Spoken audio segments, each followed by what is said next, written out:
With New Year's Eve tomorrow, you might be looking for a cool cocktail to ring in 2024. Rachel Perrin from Kowalski's to the rescue.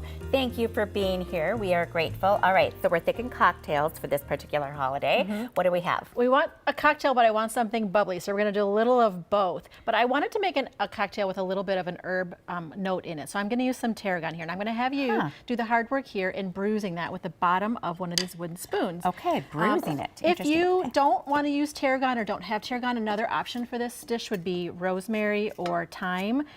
Maybe even basil. Has a little bit of that licoricey note to it. What you don't want to put in here probably are things like cilantro, sage, those the really strong stuff.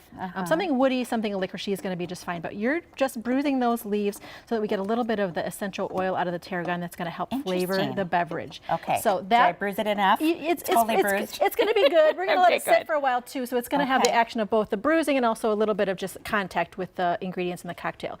So once we've done that in our pitcher, we're going to add in 2 cups of Minnesota-grown apple cider. Obviously, the best cider is always Minnesota-grown. Obviously. And then we're going to put in some of our spirits. Now you can use really anything here. At this time of year, I do favor more bourbon, whiskey, maybe even rye. I'm using a little bit of the straight rye whiskey from J. Carver, which is a local company. Interesting. And so for 2 cups of apple cider, we're going to put in 1 cup of whatever of those spirits you choose. Okay. The one nice thing is that Kowalski's has a really good selection of bourbons.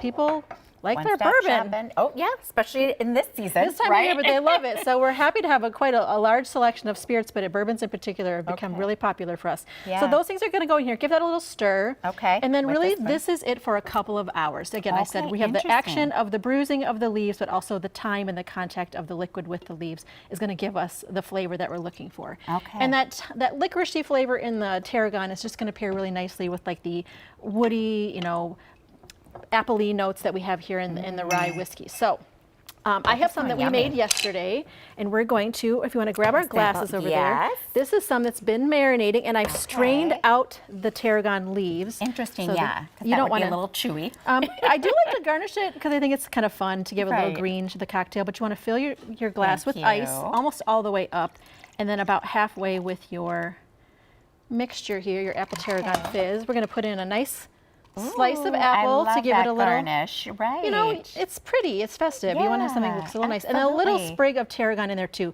These are optional. Obviously, we're not going to drink the tarragon, but it looks really festive. And then a little bit of bubbly. Now, and that is on top. That's fascinating. We're going to give, it's called an apple tarragon fizz. We want something that's got a little bit of a fizz to it. So we're going to.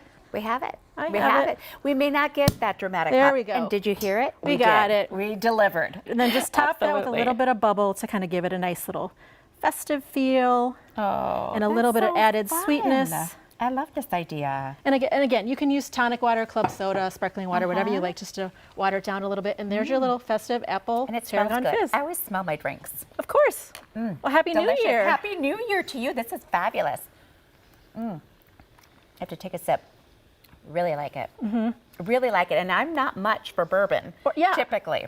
Well, it's cut with a little bit of juice and a little bit of that sparkling wine to kind of take it down a notch, but it's pretty festive. I love it. I love it. Thank you so much, Rachel. Excellent advice for your New Year's Eve celebration. The recipe and a link to Kowalski's is on KARE11.com. Okay. I use my... Did you get it? Good job. We wedding intended ring to try this, and we were messing with the bottles and scrambling. But I promise this is a delicious drink for New Year's. Could you tell that might have been taped last week? No. It may have been.